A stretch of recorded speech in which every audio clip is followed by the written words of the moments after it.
c'est la suite de l'information issue du webinaire thématique sur les conditions gagnantes pour développer l'intrapreneuriat à travers les organisations.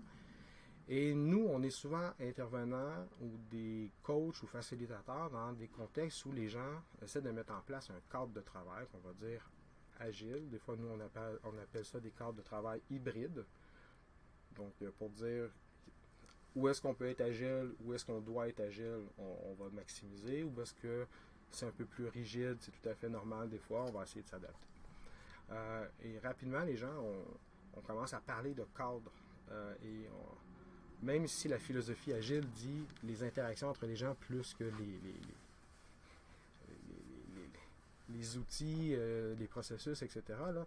Donc, c'est facile de mettre en place des cadres, de les faire appliquer, que les gens les comprennent, que ce soit le bon cadre. Des fois, on est mieux d'être patient avant de le faire, mais ça vaut la peine d'en connaître quelques-uns pour aller s'inspirer. Donc, c'est vraiment ça ici, on dit des exemples pour s'inspirer. On aime bien faire ce petit avertissement, si on veut, parce que dans le monde de l'agilité, dans le monde de la gestion de l'innovation, éventuellement, il arrive un moment où on se dit c'est plus simple si on fait juste prendre un cadre et on arrête de tourner autour d'essayer de le changer. On fait juste accepter et c'est là qu'on va devenir performant. Et dans certains cas, ça peut fonctionner. Et parfois, ça peut mener à une posture qu'on appelle un peu puriste, c'est-à-dire ça devient contre-productif de challenger la structure qui est en place. Parce que c'est la structure qui va nous permettre d'être créatifs et innovants et agiles. Donc, ici, notre posture, nous, c'est de plutôt essayer de partir de où est-ce que les gens ils sont, puis de voir jusqu'où ils peuvent aller. Donc, il y a quand même une empathie à développer dans votre contexte. Et donc, on dit toujours, faites attention aux gens qui arrivent avec une solution miracle, une méthode, qui disent mets ça en place, ça va fonctionner. Toute transformation est à la base humaine et sera pas le parcours de la big idea jusqu'au succès, mais bon, ce parcours un peu chaotique. Alors, vous en allez en trouver des professionnels, des experts, des curieux, vous allez avoir des intérêts, vous allez lire sur plusieurs types de cadres de travail. Donc, on va parler de méthodologie. Ici, c'est vraiment plus des cadres, on devrait dire. C'est pas des méthodes, mais bon, là, on va reconnaître des termes comme Scrum, le Lean Startup, on l'a vu. Donc, ici, c'est vraiment des façons de s'organiser. Il arrive un moment où on doit être capable de mettre un leadership qui va être compatible avec l'agilité. Et là, ça devient très organisationnel. Ces cadres de travail-là doivent être compatibles avec ce type de philosophie. Donc, ici, c'est plus juste de l'argent, c'est la valeur qu'on va aller... on va faire la gestion autour de la valeur. On va distribuer le pouvoir autrement. On va essayer de maximiser le bonheur au travail, dans la responsabilisation, dans l'autonomie. Éventuellement, les équipes, quand on devient une plus grande équipe, on doit s'organiser. Donc, il y a des extensions qu'on va appeler, là, qui sont soit des équipes qui vont avoir des besoins très, très spécifiques. Donc, des fois, les équipes vont commencer très petites, mais c'est souvent quelque chose qui va émerger d'une équipe qui a un besoin spécifique. Ou l'équipe va grandir, et là, c'est plutôt le contraire. On va avoir des cadres qui vont essayer de maximiser. Certains vous diront que plus on est en scaling, moins on est agile, parce que, bon, par définition, c'est juste, c'est physique. Plus il y a d'humains dans une équipe, plus la complexité augmente. Donc, c'est toujours à considérer. Et c'est pour ça qu'on a des belles inspirations ici de gens qui disent comment nos PME, nos organisations qui sont souvent multidépartementales, comment on arrive à les faire travailler ensemble. Souvent, on est intéressé à aller là, mais ça vaut peut-être la peine de commencer à ce que chaque équipe trouve leur façon d'être agile. Et donc ici, il y a aussi des nouvelles modes ou des nouvelles tendances qui ont émergé. C'est pas pour rien là, ici, mais c'est souvent d'avoir une espèce de fluidité entre le côté opérationnel, le côté innovation. Donc, par exemple, une architecture système qui a besoin souvent de beaucoup de sécurité, de cybersécurité, d'update, de maintenance. Donc c'est très très coûteux au niveau opérationnel. En même temps, quand l'équipe innovation veut faire des tests, veut déployer des nouveaux trucs, etc., ben, ils doivent avoir la capacité pour ça. Et donc, c'est là qu'on va avoir des choses qui vont émerger comme le DevOps. Donc, il arrive un moment où l'important, c'est de comprendre la dynamique. Et après, on va aller voir c'est quoi les cadres qui peuvent être intéressants. Donc, si je passe rapidement, Scrum, c'est en est un qui est le plus connu parce que ça se fait au niveau de l'équipe. Souvent, les équipes de développement, on les maintient assez petites. Donc, on va parler de 10 personnes. Là.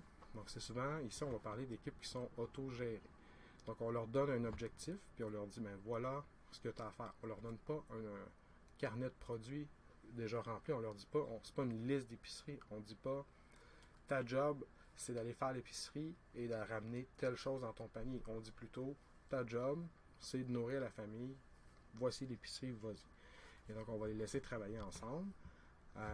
Et donc, c'est optimiser la valeur que l'équipe est capable de produire. Et donc, ça, c'est propice à des équipes qui veulent apprendre et qui veulent maximiser leur capacité à performer dans une situation où il y a beaucoup de changements ou qui doivent réagir rapidement sans être trop débordés. Donc, plusieurs équipes sont dans cette posture-là. Ils vont essayer de trouver des façons. Et éventuellement, quand on est même plus qu'une équipe, ben, Scrum va proposer Scrum à l'échelle, on va appeler. Donc ici, on va essayer d'avoir des comités de pilotage, on va avoir des groupes de rencontres, ça touche un peu la gouvernance, on va avoir des co-dires, on va avoir... mais donc ici, on va avoir des réunions, parce que plusieurs représentants, des fois des proxys vont représenter des groupes, par exemple, pour s'assurer qu'on a quand même un alignement. Et donc, on revient ici, quand on a une idée, puis que l'innovation qu'on veut mettre en place, c'est un nouveau processus, mais qui va le maintenir en place, ce processus-là? Si c'est un nouveau... si c'est une nouvelle idée d'affaires, qui va la développer, puis quand ça va la dérisquer, cette idée-là, et qui va s'assurer que la vision est respectée. Donc, c'est ce genre de choses-là qu'on va essayer d'adresser quand on met en place ce genre de cadre. Il y a des cadres qui sont connus dans le monde des PME, aussitôt qu'on commence à être un peu plus gros, puis c'est souvent des entreprises qui étaient traditionnelles, et là, qui doivent digitaliser leurs services, ou qui doivent mettre de l'AI, ou qui doivent changer un peu leur ways of working, des fois qu'on appelle. Ben là, il y a des livres de recettes qui vont dire, on peut peut-être pas te donner exactement la recette, mais on peut quand même t'aider. Et c'est là qu'on va voir, design thinking pour s'assurer qu'on est centré sur les individus. On a des delivery agiles. On va avoir du DevOps. On va avoir du Scrum, des backlogs. Et donc, on reprend les thèmes que vous avez vus. C'est juste qu'on essaie de dire, telle équipe va travailler de telle façon. Et là, certaines personnes vont dire, si tu me dis comment travailler, je suis pas agile.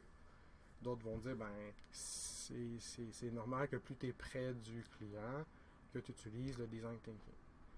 Mais il faut faire attention que l'équipe de développement, peut-être qu'il n'y a pas l'empathie parce qu'on a deux départements ici. C'est ce type de réflexion-là qu'on veut aller réfléchir avec les équipes. Au lieu d'implanter un cadre, c'est plutôt où est-ce qu'on a les besoins, qu'est-ce qui émerge et comment on peut fonctionner ensemble. Il y a des outils des fois qui sont plus simples, il y a des philosophies qui sont plus faciles à mettre en place, donc juste l'idée de mettre un Kanban, parce que souvent, et je reviens avec certains piliers, mais l'idée c'est souvent juste de créer de la transparence pour une bonne inspection. Le Kanban, on visualise tout ce qu'il y a à faire, ce que les gens sont en train de faire, ce qui est fait. Donc des fois ça devient mécanique dans des outils. Ça peut être implémenté dans un outil comme Trello, Jira, c'est pas ça qui est important. L'idée c'est la visualisation. Et là on peut commencer à combiner quand on commence à comprendre, et là il y a toujours des dangers quand on fait des mix. Mais en même temps, c'est ça, être entrepreneur, c'est aussi d'expérimenter, c'est d'essayer. Donc oui, on a vu Scrum, on a vu Kanban, mais il y a moyen des fois d'être Scrumban, c'est-à-dire avoir une certaine visualisation en cadence ici. Là, on a des stories qui doivent être acceptées, qui vont aller en développement, qui vont être testées. Donc ça fait très linéaire. Ceci dit, si on essaie de rentrer tout ça dans un Scrum et qu'on commence à mettre des métriques ici de Kanban, ben, il y a Scrum, Kanban, etc. Donc, il y a façon de commencer à être créatif. Et l'idée, ça reste toujours comment s'organiser pour être capable de maximiser ce qu'on est capable de livrer, de mettre à done. Donc, c'est aussi simple que ça. Il n'y a pas de secret.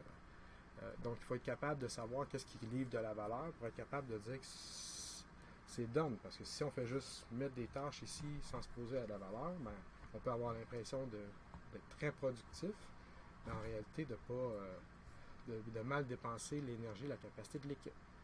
Donc, quand on met en place un cadre de travail, ça nous oblige à nous pousser dans ce type de réflexion-là. Oui, ok, mais pourquoi on le fait?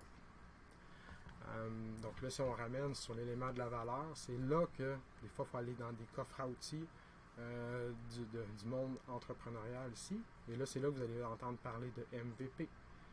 Donc, c'est quoi les évidences d'affaires? C'est quoi les preuves? C'est quoi la posture d'expérimentation qu'on a? C'est quoi les... Est-ce que c'est des opinions? C'est des feelings? C'est des données réelles? Et donc là, ça demande comment on organise ce type de feedback-là. Et souvent, la plus grande valeur d'un MVP, c'est d'avoir trouvé comment l'équipe va travailler ensemble pour bien communiquer toute l'information qui crée de la valeur et qui est allée tester et qui est critique. Désolé. Donc là, c'est le côté plus entrepreneurial, un peu plus business.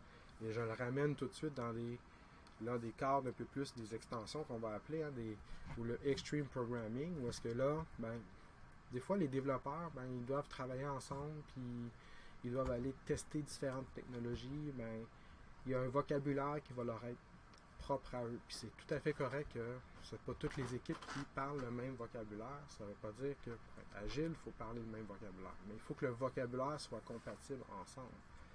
Et donc c'est là au moins, on retrouve des termes comme itération. Ça veut dire qu'on est conscient qu'on va tester plusieurs fois. Alors, qu'est-ce qu'on teste, comment on va savoir qu'on a amélioré. Donc il y a quand même une planification ici dans cette façon de travailler. Il y a ensuite des PMI qui ont acheté Discipline Agile. Donc on appelle ça le DAD, Discipline Agile Delivery. Ici, vous pourrez aller voir, mais encore là, c'est un gros coffre à outils. Puis il dit, ben voici les pour et les contre de chaque. Si vous décidez de travailler avec une petite équipe, et plus l'équipe est grande, ben, ça, vous avez peut-être une plus grande capacité, mais la gestion de complexité va être plus grande, etc. Donc, ils vont quand même vous accompagner puis à travailler avec comment on fait de l'inception, comment on part une idée, comment on construit, donc plein de cadres, etc. Et comment on va à l'échelle. Donc là, je vous conseille d'aller voir un peu leur coffre à outils, mais ce qu'on trouve inspirant, nous, dans ce cadre de travail-là, c'est qu'il donne beaucoup, beaucoup d'autonomie. Donc ça peut être très épeurant d'une certaine façon, mais d'autonomie à l'équipe à dire, ben c'est à vous de découvrir c'est quoi votre cadre de travail et de le bâtir. Et donc là, on va vraiment vers des cadres de travail de plus en plus hybrides. Donc Spotify en a publié un. Comment ils ont fonctionné, ça a même réussi à avoir une influence. Des fois, vous allez peut-être entendre parler de squad, de tribes. C'est un vocabulaire qui a été utilisé ici. Et même eux ont dit, ben ça c'était notre partie 1, ils ont fait une publication partie 2. Mais l'idée, c'est, ils ont dit, ça ne veut pas dire que ça va marcher pour vous. Nous, on découvre qu'est-ce qui fonctionne, qu'est-ce qui ne fonctionne pas. C'est pas toujours bon ce qu'ils font, mais ce qui l'encourage à faire, c'est trouver, vous, sont où vos bloquants, puis essayer de vous améliorer. Donc, une grosse chose qu'ils ont fait, eux, c'est, avant, Spotify était une grosse solution qui demandait une synchronisation pour leur release. Et éventuellement, ben, ils ont morcelé la solution pour être capable d'avoir des livraisons par features. Et donc ça leur a permis d'être plus agile, d'être plus réactif sur certaines parties de marché. Donc c'est ce genre d'inspiration-là qu'on dit, ben c'est possible pour vous aussi de le faire, mais c'est pas dans l'idée de devenir Spotify, c'est pas dans l'idée de juste mettre un cadre de travail, mais de bien expliquer le pourquoi. Ben, j'ai des individus qui ont des idées, je veux leur donner les conditions, mais en même temps, je ne veux pas le faire pour rien, parce que sinon, ils ne viendront pas à bout d'aller chercher cette communauté-là autour. Et donc, c'est quoi qu'on a? C'est quoi notre proposition de valeur? Et là, là, on tombe dans des questions de modèle d'affaires, dans des questions de valeur, dans des questions de vision. Puis ça, un cadre de travail peut être au service d'une vision, mais sans vision, un cadre de travail, ça sert à rien. Donc, c'est le type aussi de choses qu'on regarde dans le programme Enterprise Agile Plus, Entreprise Agile Plus, qui est un programme en fait pour aider les entrepreneurs, les gestionnaires, les visionnaires à voir oui, on comprend qu'on a des bons individus, on veut mettre les conditions, on a de la vision, mais on a quand même besoin de support pour le faire. Puis des fois, la co-création, du co-développement, des coachs, c'est un programme qui peut être riche et pour vous accompagner dans ce genre de réflexion. Donc, informez-vous sur le programme.